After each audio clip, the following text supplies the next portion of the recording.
Muy buenas tardes y bienvenidos a una nueva clase de álgebra lineal. Hoy comenzamos un nuevo capítulo en nuestro curso, un capítulo que es bastante corto y que ya nos aproxima hacia la última parte del curso que empezaremos en las próximas clases. Entonces este capítulo se llama Ortogonalidad y Geometría en RN. Ahora de geometría vemos muy poquito, pero igual hacemos un par de menciones.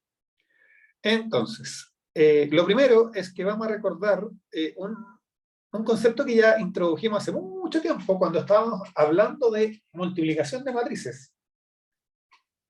Para definir la multiplicación de matrices, nosotros partimos definiendo lo que era el producto escalar entre dos vectores, o el producto interno entre dos vectores.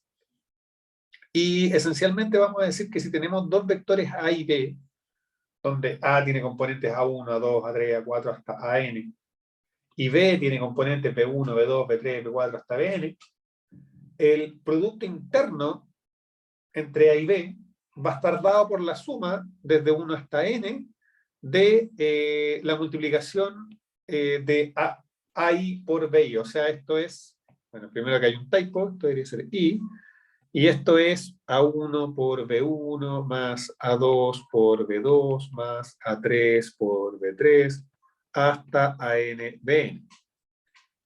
Y este producto interno muchas veces lo vamos a notar también así, con estos corchetitos puntiagudos.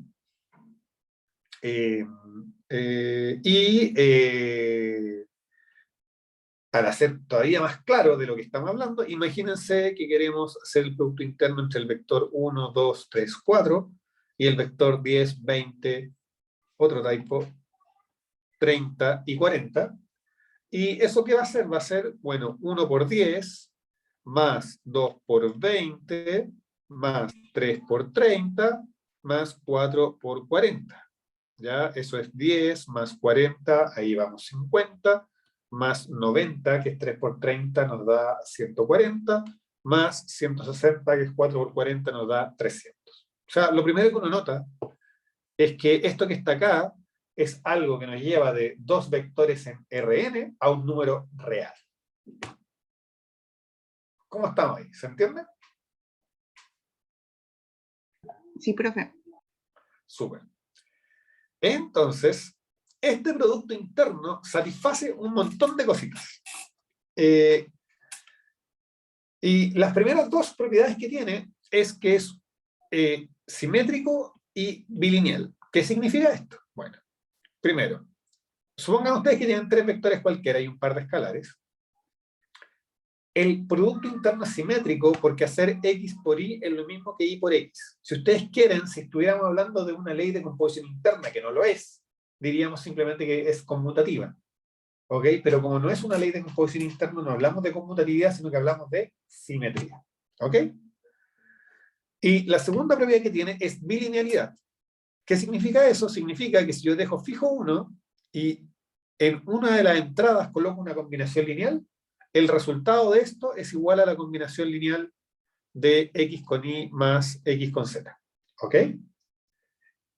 Y ustedes podrían decir, ah, pero eso es como que sea lineal nomás. ¿Por qué es bilineal? Bueno, porque si esta combinación la hiciera a este lado, pasaría exactamente lo mismo. También lo puedo sacar. ¿Ok? ¿Por qué no lo anoto? Porque como antes ya hablamos de simetría, la simetría más escribir esto no implica que también, si esto estuviera al revés, o sea, si acá estuviera x y acá estuviera la combinación lineal, la propiedad da exactamente lo mismo. ¿Ok? Nicolás, que ha estado atento en clase. ¿Queda claro el enunciado? Ahora lo vamos a demostrar, pero lo primero es, ¿entendemos bien el enunciado, Nicolás? Sí, profe. Ya, entonces nos vamos a lanzar con la demostración. La demostración es súper sencilla, ¿eh? Esta es una demostración simple. Entonces, 1.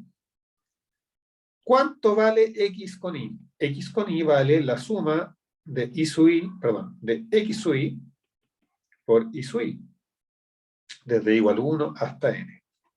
¿Ok? Y pregunta Nicolás, ¿qué estoy haciendo aquí? Ese bichito que está ahí, ese x sub y, ¿qué cosa es?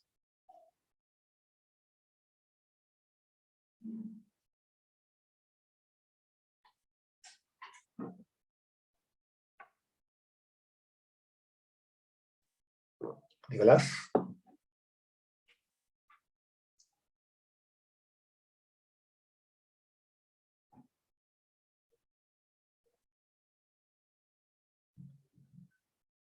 Un componente del vector. Ya, Matías Sebastián es una componente del vector, pero ¿qué cosa es? ¿Qué cosa es esa componente? Ah, es un número real. Un número real, muy bien, Sebastián. ¿Y este otro de acá, qué cosa es? También es un número real. Excelente. ¿Y qué estoy haciendo con esos dos números reales? Se están multiplicando. Se están multiplicando, extraordinario. 3 de 3. Ya, vamos por el remate. Y si se fijan, lo que yo quisiera probar es que puedo colocar acá el y y acá el x. Y si yo escribo eso en la fórmula, lo que yo quiero es que primero me aparezcan los y y después los x. Entonces, dicho de otra forma, yo le quiero cambiar el orden a esta multiplicación. ¿Puedo hacer eso, Matías Sebastián? ¿Puedo cambiar el orden de esta multiplicación? Sí, Sí, ¿por qué? Porque ¿cómo es la multiplicación? Es conmutativa. conmutativa, muy bien. Entonces, como la multiplicación es conmutativa, excelente, Sebastián. Yo tengo todo el derecho del mundo a escribir eso. Y aquí una pregunta difícil, porque ustedes que son jóvenes e inocentes, no es evidente que lo vean, pero fíjense bien de que eso es exactamente lo que yo escribiría si quisiera calcular esto. Si yo quiero calcular eso, esto es exactamente lo que escribiría. No sé si están de acuerdo.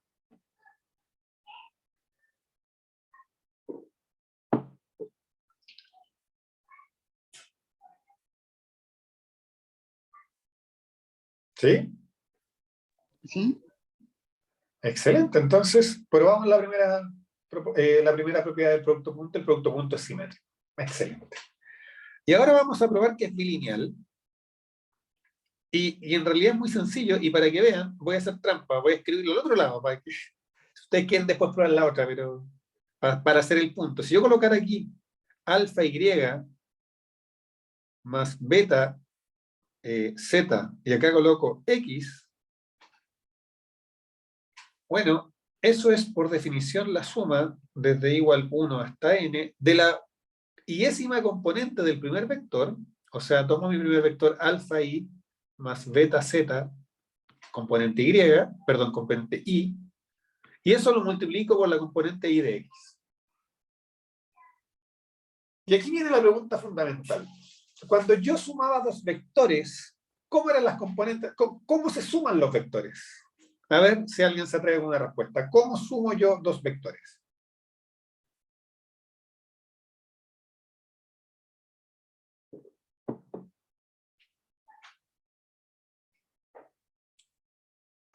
El escalar se mete dentro del vector ¿Ya? y después por definición se suman entre vectores. Ya, ¿y cuál es la definición de los dos vectores? De la suma de dos vectores. ¿Cómo se hace? Una suma normal. Una suma por componente. Componente a componente. Excelente, Matías Sebastián. También ya buena idea.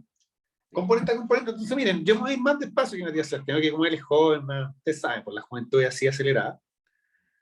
Pero yo ya no estoy tan joven, simplemente voy a escribir, miren, voy a colocar llavecitas para decir que ahí estoy haciendo una cosa como de operación de numeritos, y esto va a ser la componente yésima de ese vector más la componente yésima de ese vector. Y eso está todo multiplicado por x. Y ahora me voy a pegar el otro salto que dio Matías Sebastián de decir, miren, esto es cuando yo multiplico un vector por un escalar y quiero saber cuánto vale su yésima componente, eso es simplemente el escalar por la yésima componente más, y acá tengo lo mismo, el escalar por la yésima componente y todo esto multiplicado por xy. Y ahora, otra vez lo que tengo acá es una multiplicación en R. Tengo números reales, tengo este numerito multiplicando esa suma. Y ustedes saben que la multiplicación en R distribuye con respecto a la adición. Entonces esto se nos transforma en la suma desde i igual 1 hasta n de alfa i sub i xi más beta zi xi. Y bueno, yo cuando tengo la suma de dos cosas, eso es la misma que sumar primero y agregar esas dos cosas después. O sea, lo que les quiero decir es que esta suma se puede separar en la suma de i sub i xi más la suma de zi xi, y este alfa que está acá es una constante para la suma, así que lo puedo sacar, lo mismo que este beta. Entonces ahí coloco el alfa y acá coloco el beta. Y eso no es otra cosa que alfa veces i con x más beta veces z con x, que era justamente lo que queríamos probar.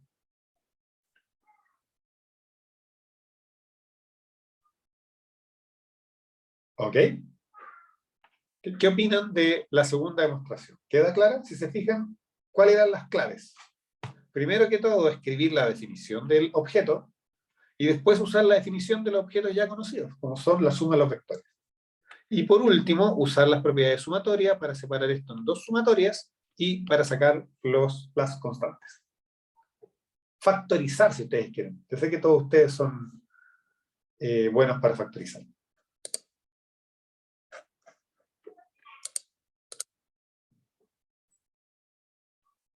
¿Vamos bien? Sí, profe. Entonces, ¿qué hemos hecho hasta aquí?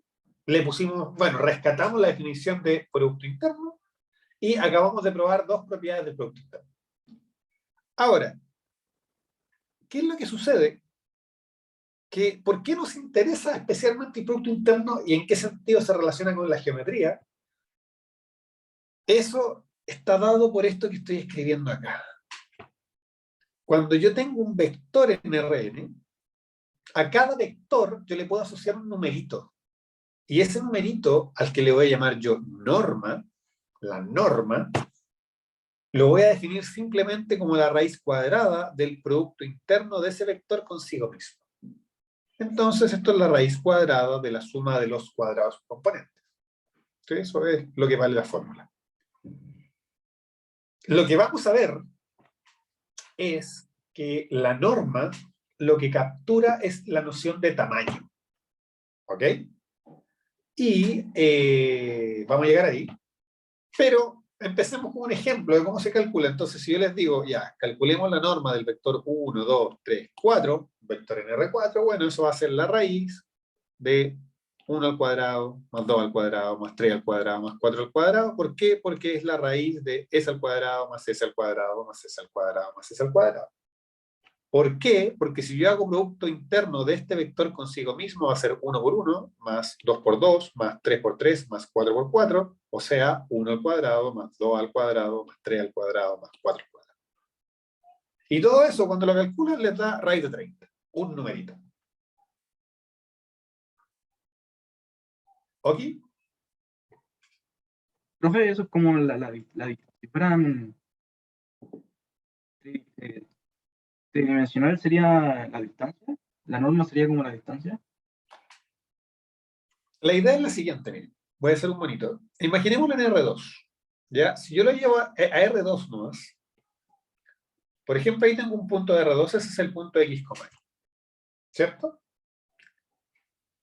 Si yo pienso que ese vector es en realidad la flechita que une al origen con ese vector, y me pregunto el largo de esta línea, bueno, esa línea mide por el teorema de Pitágoras, eso es Y, esto es X, esto mide por el teorema de Pitágoras, X cuadrado más Y cuadrado, que es exactamente la norma en dimensión 2.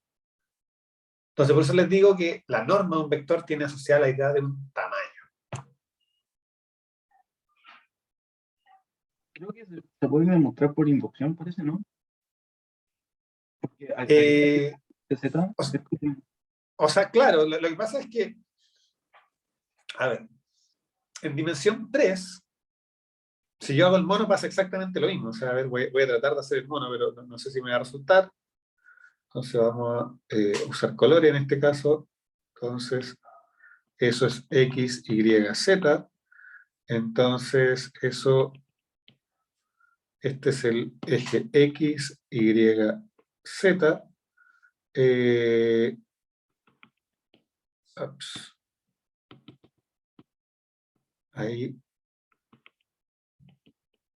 Entonces, esa es la componente X, esta es la componente Y, y esta es la componente Z. Y si yo quiero saber cuánto mide esa diagonal, es como la diagonal de una caja, ¿no? Lo primero que hago es calcular la diagonal de ahí abajo, que justamente es raíz de x cuadrado más y cuadrado, y con eso puedo calcular el largo de la diagonal verde, que tiene un cateto, ¿cierto? Esto forma un triángulo rectángulo. Un cateto tiene x cuadrado más y cuadrado, raíz cuadrada de eso, raíz cuadrada de x cuadrado más y cuadrado, y el otro cateto tiene largo z. Por lo tanto, al hacer el teorema de Pitágoras, acá queda x cuadrado más y cuadrado más z cuadrado. ¿Ok? Así que sí, en dimensión 3 también la norma es exactamente lo que uno piensa por el tamaño de la flecha. Si interpretamos, pero ojo con eso, los vectores son puntos en el espacio, no son flechas. Entonces, si los interpretamos como flechas, bueno, en ese caso, en R2 y R3, la norma es exactamente el tamaño. Ahora, ¿cuál es el problema? Que la idea de tamaño son ideas geométricas de R2 y R3, del espacio en que vivimos. Nosotros no vivimos en R4, o tal vez sí, y no nos damos cuenta, pero no nos damos cuenta. Entonces, es un poco osado decir que uno demuestra que esto que está acá es el tamaño del vector. Yo no iría tan lejos. Lo que yo diría es, en Rn, podemos interpretarlo como el tamaño del vector porque podemos definir que el tamaño va a ser ese. No sé si me entienden la diferencia, es súper sutil, pero el punto es... la noción de tamaño es una noción física, geométrica, ¿sí? que viene de nuestra experiencia en el mundo que nos rodea. Entonces, decir que vamos a demostrar que es el tamaño significaría que eso es cierto intrínsecamente y en realidad se puede definir de otra forma. No sé si logra hacer el punto. Me complica un poco entender algo muy Ahora, distinto. claro, ahora tal vez lo que podemos decir es lo siguiente, Matías Sastiana, que si nosotros en Rn nos olvidamos que Rn y nos paramos solamente en el vector, como que nos paráramos en él y midiéramos el alambre que usamos para armarlo, ¿cierto? Pero eso es olvidándonos que estamos parados en Rn. De la misma forma en que cuando queremos medir esta línea de acá, ¿cierto? La diagonal de la caja de zapatos, yo puedo pensar como que me paro en la línea nomás y mido cuánto alambre necesito. En ese caso, sí tiene sentido decir que el tamaño de ese vector es exactamente lo que está acá. Pero es una discusión un tanto filosófica, o sea, y tiene que ver de que, ¿cómo decirlo?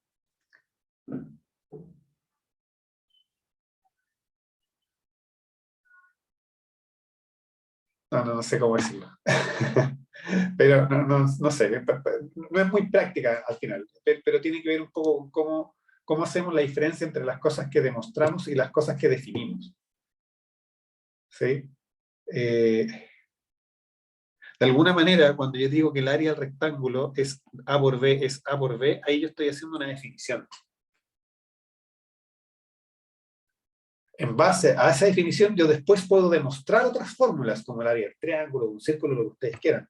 Pero cuando yo digo que el área de un rectángulo de base B, perdón, de base A y altura B es A por B, ahí yo estoy haciendo una definición y esa definición está profundamente relacionada con nuestra experiencia física. Pero yo no puedo decir voy a demostrar que el área del rectángulo es A por B. No puedo. ¿Se fijan? Ya entiendo, sí, ya entendí. Eso. Ahora, retrotrayendo sí a lo más práctico, esto es una noción de tamaño, y de ahí que la idea que estamos hablando de geometría, la podemos interpretar exactamente como una noción de tamaño si pensamos en el largo del alambre para construir este vector, incluso unidimensional, pero como que cuando nos paramos en él, o sea, no se me entiende, o sea, no...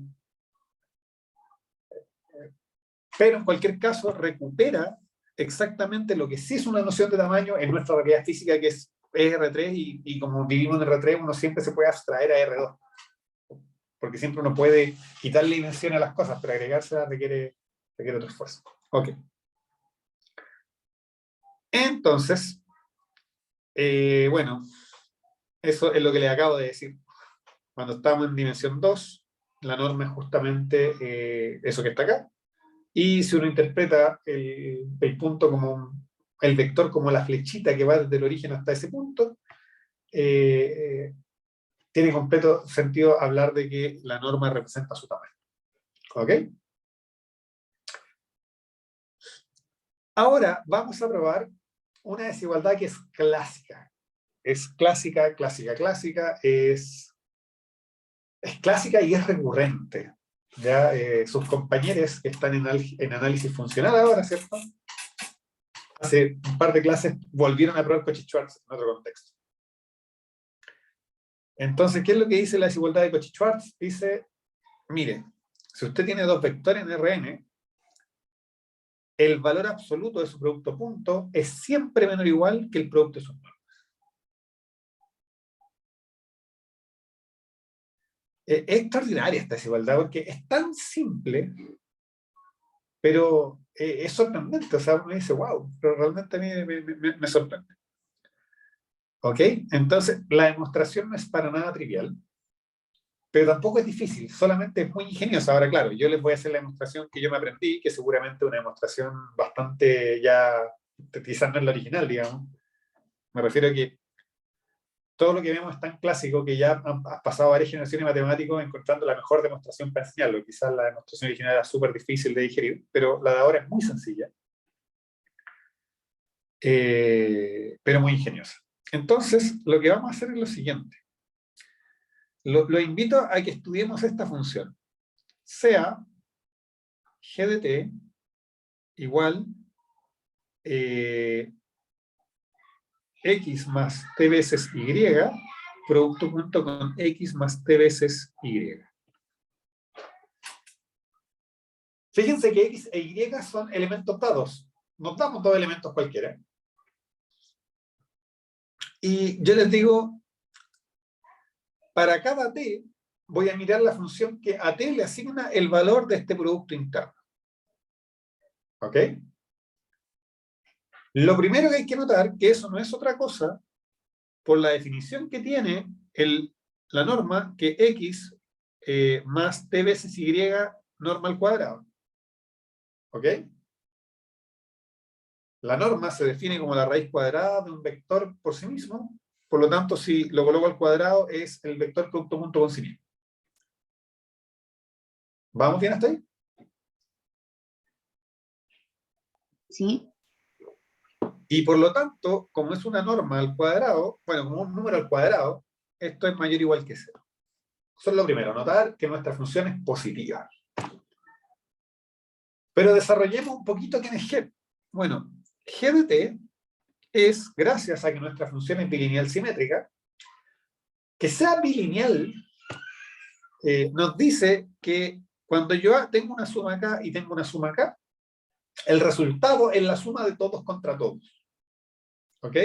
Entonces esto va a ser x contra x más x contra ty más ty contra x más ty contra 3y.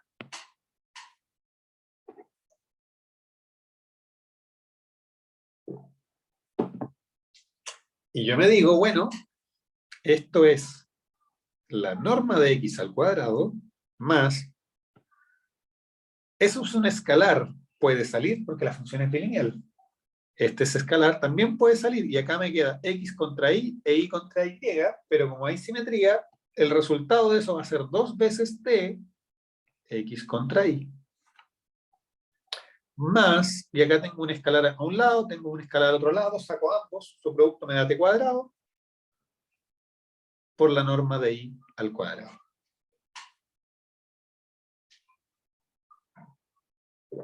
¿Están de acuerdo conmigo, mis distinguidos estudiantes? Sí. Y acá hay algo fundamental. Aquí hay de esas cosas que me atrevería a decir que son casi paradigmáticas. Aquí hay paradigma, y un paradigma que es importante prestarle atención. Cuando uno tiene varios símbolos dando vuelta en la pizarra, ahora si se fijan tenemos el símbolo T, tenemos el símbolo X, tenemos el símbolo Y, es fundamental tener claro cuál símbolo es una variable y cuál símbolo es una constante, un parámetro. Está quieto.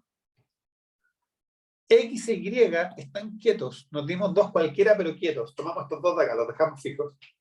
Y para G, lo único que se mueve es T. O sea, en términos de G, esto es lo mismo que decir un número por T cuadrado más dos veces otro número por T más otro número. ¿Cierto? O sea, con A es norma de I al cuadrado, B es producto interno de X con Y, y C es norma de X al cuadrado. ¿Sí? ¿Y por qué lo escribo así? Lo escribo así porque quiero que sea evidente para ustedes que lo que tengo aquí, ¿qué cosa es? ¿Qué tipo de función es esa? Ustedes la conocen bien. ¿Cómo se llama esa función?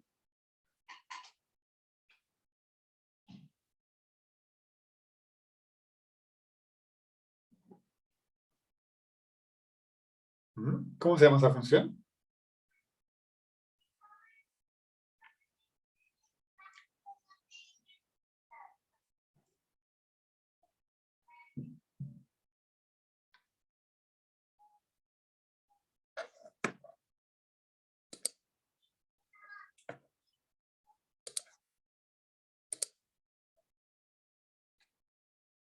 ¿Qué tipo de función es esta con respecto a t? A su variable, digamos. ¿Esto es una función trigonométrica? ¿Es una función cuadrática? Una cuadrática, excelente Ana María. Tan simple como eso, es una cuadrática, muy bien. Pero no solo es una cuadrática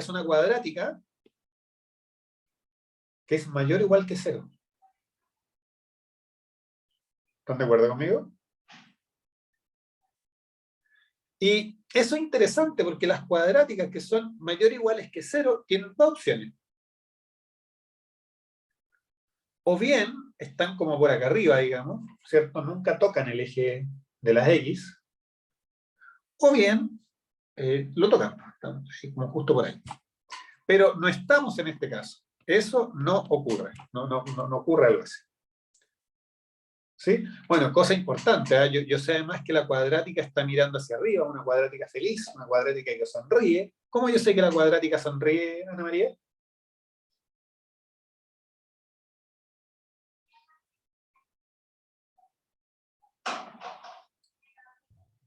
No sé, porque es mayor que 0. Bueno, porque siempre mayor que 0, sí, no le queda otra que sonreír, porque si estuviera triste, ¿cierto? Si estuviera triste, no podría ser siempre mayor que 0, en algún minuto cruzaría, pero, si bien eso, tiene que ver con el valor de A. Recuerden que cuando yo tengo una cuadrática, el coeficiente del término cuadrático es el que me dice si sonrío o estoy triste. Si el coeficiente es positivo, sonrío, porque todo es positivo. Eso mismo, sí. Si el coeficiente es negativo, las cosas van mal, pues, así que estoy triste, ¿ya? Entonces esta es una cuadrática positiva. Y como esto no pasó, no pasa porque sé que todas son mayor o iguales que 0, eso me significa que a lo más puedo tener solo una raíz. Y cuando yo tengo una ecuación de segundo grado o una cuadrática y quiero tener solo una raíz, hay algo que yo puedo hacer, hay una condición que se tiene que cumplir con respecto a, B y C. ¿Sí? ¿Se acuerdan de eso? ¿Cómo se llama? ¿El discriminante igual a 0? Muy bien, lo que tiene que ocurrir, o sea, si el discriminante es igual a 0, obligo a tener una raíz. Si quiero tener a lo más una raíz, lo que pido es que el discriminante sea mayor o igual que 0. Perdón, menor o igual que 0. ¿Ok? Entonces, para que G sea mayor o igual que 0 para todo T, tiene que cumplirse que el discriminante, ¿cierto?, sea menor o igual que 0. Cuando es menor estricto, el caso donde no hay raíces, estamos acá arriba. Cuando es igual a 0, en ese caso estoy justo que toco el eje de la X en un solo punto. Entonces lo que tiene que pasar es que el discriminante, ya. ¿Y cuánto vale el discriminante acá? Bueno, el discriminante vale ese tipo al cuadrado, ¿cierto? 4b cuadrado menos 4 por a por c. Y eso tiene que ser menor o igual que 0. Se me van los 4. Y esto ocurre, ¿cierto? Si o implica que b cuadrado es menor o igual que a por c. B cuadrado es x por y al cuadrado. Eso tiene que ser, a ver, lo voy a escribir más acá para que me quepa en esta página.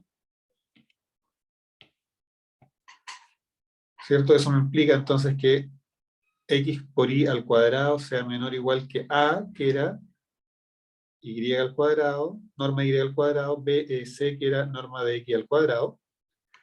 Y si le tomo raíz a todo, lo que obtengo, ¿cierto? Es que el valor absoluto de x por y es más chico que la norma de x por la norma de y. Y acabamos de probar la desigualdad de Cauchy-Schwarz.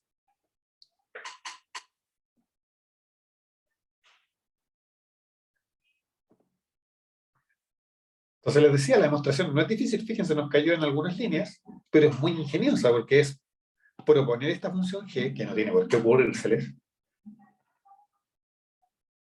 ¿Por qué les digo esta? Porque yo sé que a veces uno ve estas demostraciones que uno mismo dice, oye, pero ¿cómo a uno se le ocurre? Bueno, a mí tampoco se me ocurrió, también me enseñaron a hacerlo así. Y después de eso, bueno, igual la gracia es que cuando a uno ya le enseñaron, argumentos similares se le ocurren después, ¿ya? Pero bueno, eso. Preguntas, chiquillos.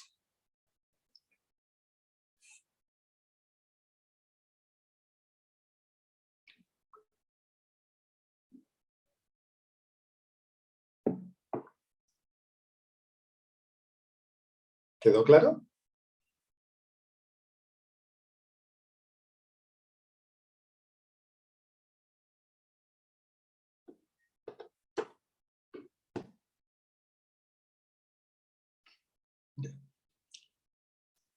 Sucede que no probamos la desigualdad de Cauchy-Schwarz porque sí.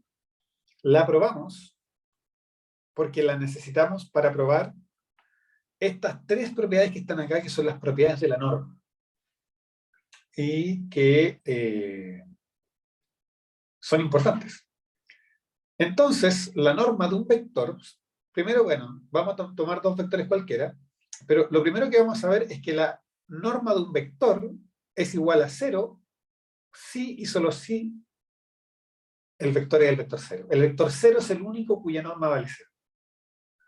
Y esto es súper importante porque si nosotros estamos capturando la noción de tamaño, y estamos diciendo que es el tamaño de la flecha que une 0 con el punto que indico en el espacio n-dimensional, el único que la flecha, digamos, es de largo 0, es el 0. En todos los otros casos debiera ser estrictamente positiva. Segundo, hay una cuestión que lo hemos conversado harto. Nosotros probamos, está probado en lo que hicimos, con las propiedades de espacio vectorial, que 2x, que el vector 2x es lo mismo que x más x. ¿Y por qué eso es importante? Eso es importante porque en el fondo nosotros queremos interpretar 2x como el doble de x. Y en ese sentido, si yo me pregunto por el tamaño de 2x, yo quiero que sea 2 veces el tamaño de x. Y eso ocurre con esta norma. ¿Ok? Y ahora, ¿por qué aparece con un valor absoluto? Porque, bueno, si hago menos 2x, también ese tamaño, ese vector tiene el doble de tamaño que el vector original, solo que apunta en la dirección contraria. Entonces, como estoy hablando de tamaño y no de dirección, al tomarle valor absoluto al escalar, le estoy diciendo no me importa hacia dónde apunte, lo que me importa es el largo que queda, el largo que resulta. ¿Ok? Eso es lo que tratamos de capturar con la homogeneidad. Y por último, con esto que está acá, que se llama desigualdad triangular, literalmente estamos capturando la desigualdad triangular. Te dirán, ¿pero cuál es la desigualdad triangular? Bueno, si ustedes dibujan un triángulo cualquiera, resulta que cualquiera de sus lados siempre es más chico que la suma de los otros dos. ¿Sí? Es una condición para que un triángulo pueda existir. Entonces, si este es el vector X y este es el vector Y, yo sé que la suma de X más Y la obtengo con el método del paralelogramo, ¿cierto? Que es poner Y al final de X y después tomar la línea larga, desde el origen hasta donde fui a parar. ¿Y cuál es el punto aquí? El punto es que cada vez que estoy sumando dos vectores, de alguna manera estoy armando un triángulo, y la desigualdad triangular me dice justamente que el largo de la resultante, que el largo de la resultante es más chico que la suma de los largos. O sea que lo que armé es efectivamente un triángulo en el sentido clásico, geométrico. ¿Ok? Ya, la demostración de estas propiedades es súper fácil, así que les voy a dejar a ustedes la propiedad 1 y 2 de tarea. ¿Ya? Entonces, demostración 1 y 2 va a ser una tarea, y vamos a probar 3. Y para probar 3, lo primero que vamos a hacer, resulta que la norma tiene un defecto, y es que se calcula a través de una raíz cuadrada. Entonces, trabajar con raíces cuadradas es un poquito incómodo, así que muchas veces lo que uno tiene que hacer si quiere demostrar algo es partir preguntándose las cosas al cuadrado y tomar raíz al final. Entonces, la norma al cuadrado de x más y es, por definición, x más y por x más y. ¿Ok? Y eso que está ahí, gracias a la bilinealidad, es lo mismo que x contra x más 2 veces x contra y más y contra y. Pero eso, fíjense que es lo mismo que la norma de x al cuadrado más 2 veces x contra y más norma de y al cuadrado. Y por Cauchy-Schwarz nosotros sabemos que eso que está acá, ese que está ahí, es más chico que x por y en norma, así que esto me termina siendo más chico que x al cuadrado más 2 veces norma de x por norma de y más norma de y al cuadrado, y estoy seguro que ahí reconocen un cuadrado binomio, entonces esto es norma de x más norma de y al cuadrado, y como les decía, tomando raíz,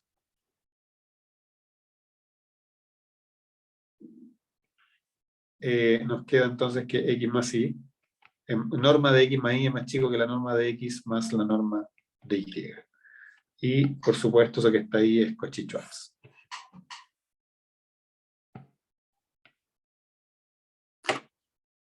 Chiquillos, ¿qué hemos hecho hasta aquí? Para que no se nos arranque el hilo. Recordamos la definición de producto interno, y a partir del producto interno introdujimos una nueva función que le llamamos norma. Con esa norma estamos capturando la idea de tamaño. Y lo importante es que siempre que yo le quiera calcular la norma a un vector, puedo partir por calcular su norma al cuadrado, que es simplemente el producto interno del vector consigo mismo. Después, gracias a las propiedades del producto interno, puedo hacer este tipo de cálculos como el que acabo de hacer.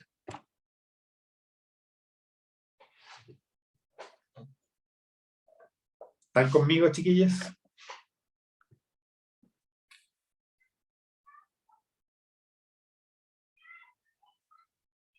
Yo llevo más de 24 horas sin dormir, así que estoy usando mi conciencia de emergencia. No tienen que estar tanto sin dormir, pero bueno, está bien. Está bien. Nicolás, Ana María. Sí, profe. ¿Sí? ¿Están conmigo? Sí. Ya, perdimos a Martín y a...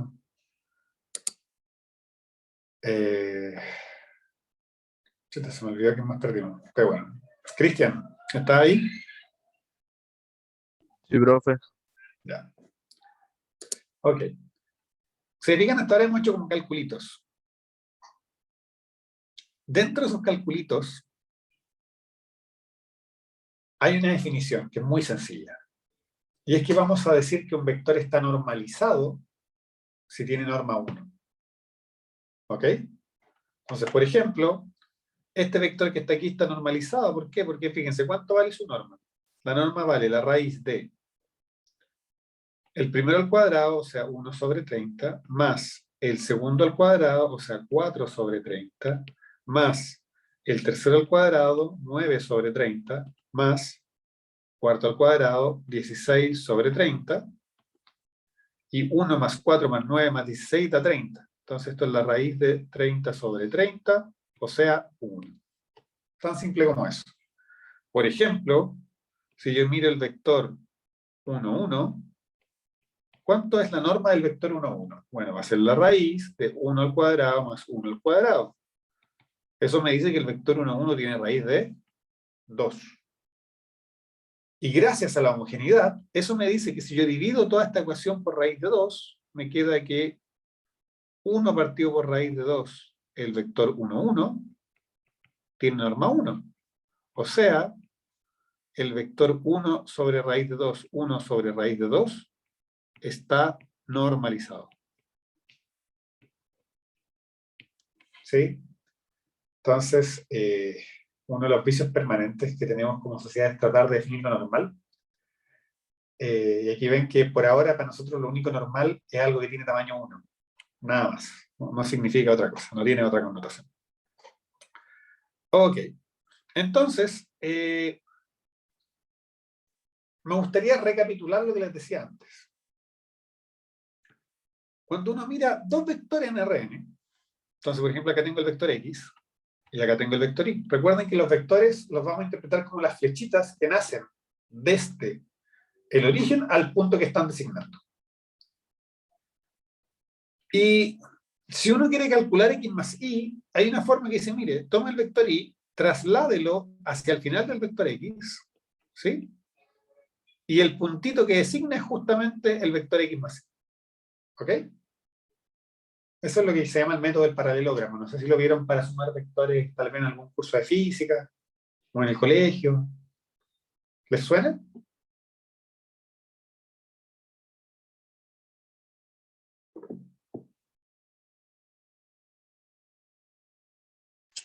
¿Qué cosa, profe? Se me cayó justo. Sí, no. Si les suena esto del método del paralelogramo. Si yo Sí. quiero sumar vectores, ¿cierto? Ya. Ahora, ojo con esto, ¿eh? Ese método del paralelogramo no es más que la suma componente a componente. Porque en el fondo, cuando yo tomo este vector, que está acá, y lo pongo aquí, lo que estoy haciendo es, ese punto, ¿quién es? Fíjense bien. En esta dirección, estoy tomando hasta donde llegaba con X, y le estoy agregando lo que aporta ahí.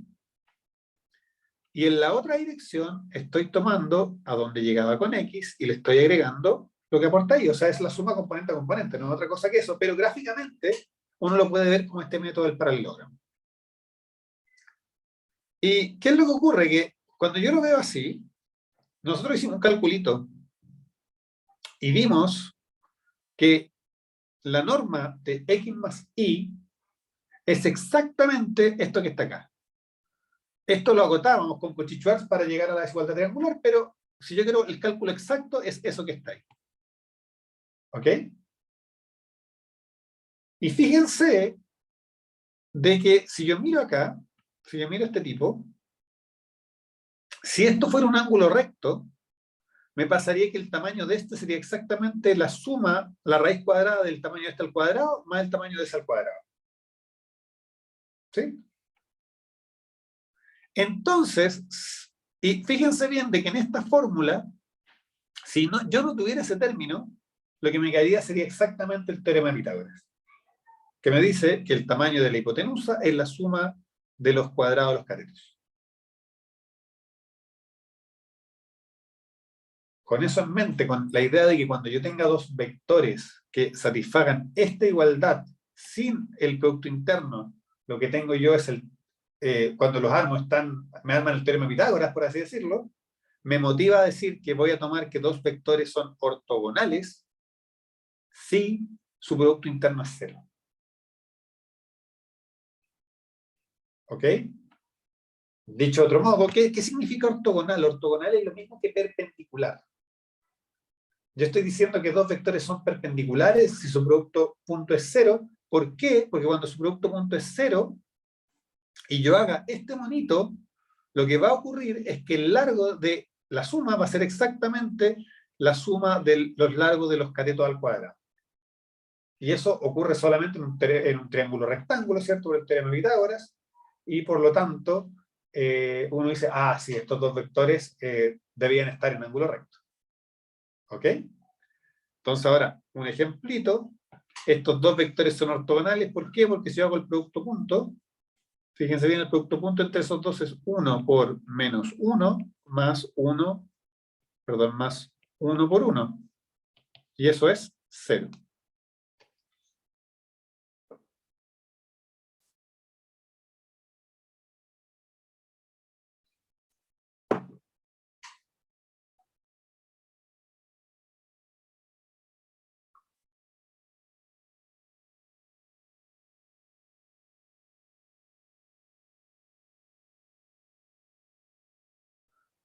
Vamos a definir ahora lo que es un conjunto ortogonal y ortonormal.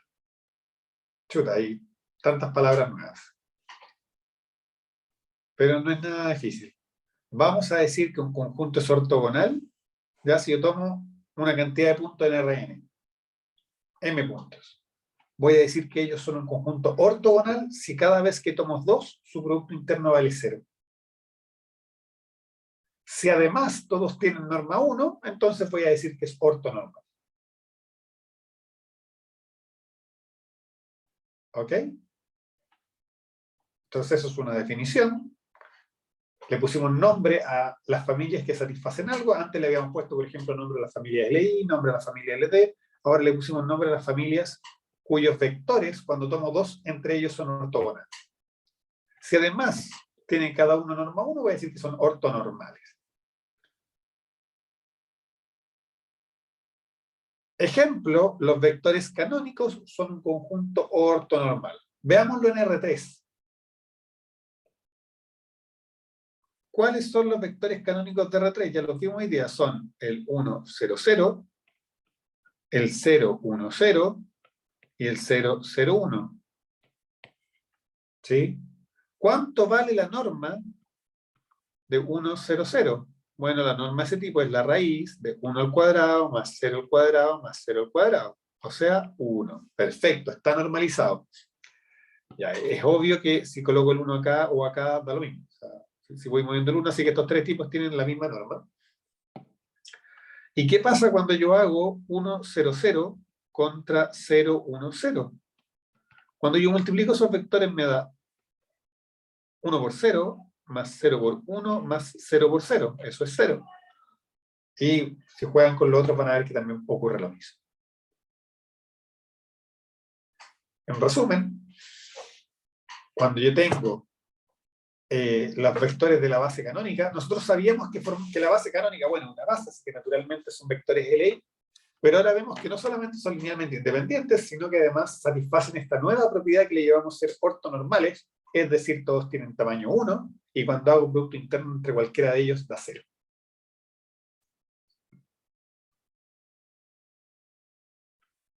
Definición nomás. No hemos hecho mucho más que agregarle una definición. Y para terminar con la clase de hoy, vamos a probar de que si yo tengo vectores que son distintos de 0 y ortogonales, entonces son LI.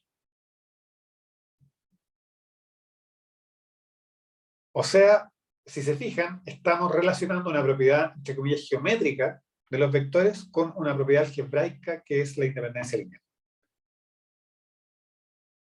¿Ok? La demostración no es para nada difícil, es muy cortita y es instructiva y repasa un poquito los conceptos. Entonces, cada vez que yo quiera probar que algunas familias son linealmente independientes, hago lo mismo. Digo, bueno, sean x1 hasta xn vectores distintos del vector 0 y ortogonales, y alfa 1 hasta alfa n en R, tales que alfa 1 por x1 más alfa 2 por x2 hasta alfa n por xn, eso tiene que valer 0. Siempre que quiero probar independencia lineal, parto escribiendo una combinación lineal que da 0. Y después de eso, lo que quiero probar es que todos los escalares son 0. Entonces yo miro esto y me digo, chuta, ¿qué puedo hacer yo? Y lo que yo sé es que cuando yo hago producto interno con los vectores, eso me da 0 cada vez que yo multiplico, por ejemplo, el vector 1 con el vector 2, o el 2 con el 3, o el 3 con el 4. Entonces, ¿qué pasa si yo acá multiplico, y por multiplicar quiero decir hago producto punto, entre ese vector y el vector xk, un vector xk cualquiera? Resulta que si yo hago eso, bueno, dado que el producto interno es bilineal, esto me queda, esto es lo mismo que decir alfa 1 x1 por xk más alfa 2 x2 por xk hasta alfa k xk por xk hasta alfa n xn por xk, y eso es igual a 0, el vector 0 por xk. Les recuerdo que el vector 0 es un vector que tiene solo ceros en sus componentes. Entonces, cuando yo le hago producto interno con cualquier cosa, voy a hacer 0 por la primera componente, más 0 por la segunda componente, más 0 por la tercera componente, más 0 por la cuarta componente. Así que no es para nada difícil darse cuenta que el producto interno contra el vector 0 siempre da 0. Ahora, ¿qué es lo que nosotros sabemos de nuestra familia X1 de Quiénes? Es que son ortogonales. Y eso me dice que cada vez que yo hago x1 contra xk, asumiendo que k es distinto de 1, esto me da 0. Y esto también me da 0. Y fíjense que el único que sobrevive es este de acá, porque me queda alfa k por xk contra xk. Entonces, eso es 0, eso es 0, todo lo demás son 0, ese también es 0, y el resultado final, fíjense, esto implica que alfa k por xk, eso es igual a 0. Pero resulta que dijimos que xk era distinto de 0, dijimos que eran todos distintos de 0, por lo tanto, esto que está acá, que es la norma de xk al cuadrado, es distinto de 0, y cuando yo tengo dos números reales que multiplicados dan 0, uno de ellos tiene que serlo, y si yo ya sé que este de acá no lo es, eso me implica entonces que alfa k es igual a 0, y esto era para todo k de 1 hasta n. Yo no dije quién era k, o sea, lo hice para cualquiera. En resumen, partí de una combinación lineal que daba 0 y logré probar que todos los escalares son 0. O sea, lo que acabamos de probar es que los xi, que x1 hasta xn, son linealmente independientes. Y con eso terminamos la demostración. Ok. En resumen, para tratar así como de comprimir la clase en un par de frases y cerrar con ello, reintrodujimos la noción de producto interno. A partir de la noción de producto interno, introdujimos la noción de norma como una noción de tamaño de los vectores. Con esa noción de tamaño y la suma de vectores, introdujimos la idea de ortogonalidad, y esencialmente dos vectores son ortogonales y satisfacen el teorema de Pitágoras, y para que ocurra eso, lo que tiene que pasar es que el producto interno entre ellos sea 0. Y ahora tomamos la noción de tener una familia de vectores ortogonales y probamos que una familia de vectores ortogonales es necesariamente linealmente independiente. Eso es lo que podríamos sintetizar la clase de hoy. De todas formas, si bien no parece mucho, fueron varios conceptos nuevos que introdujimos, así que les invito a repasar estas ideas para que en la próxima clase del jueves podamos sacarle provecho a esta clase en lo que vamos a hacer. Bien, con eso cierro por hoy. Como siempre, muchísimas gracias por haberse conectado y nos vemos en la próxima clase.